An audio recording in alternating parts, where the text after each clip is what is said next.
kita nak guna parang, menggunakan parang untuk mengupas kelapa. Untuk lebih memudahkan pekerjaan, guna parang pendek saja, jangan panjang sangat. Pasalnya payah nak kopek nanti. Okey. Cara dia, buat garisan dulu. Buat garisan ni. Garisan lurus. Okey, lepas tu ambil belah sini. Masukkan parang, kopak.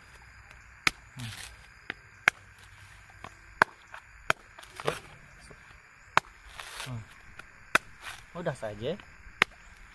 Guna parang pendek. Jangan guna parang panjang. Susah. Dia berat. Setakat sebiji, 2 biji boleh.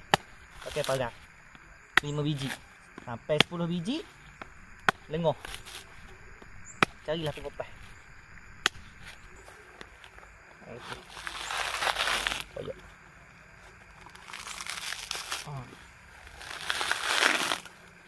Kan, mudah saja ya. Okey.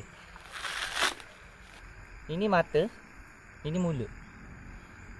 Ibu jari kat mulut, tutup mulut dia. Tak nak bagi dia sakit. Dia bunyi dia menjerit nanti bila kita pecahkan. Dia tak menjerit kan. Tengok isi dia.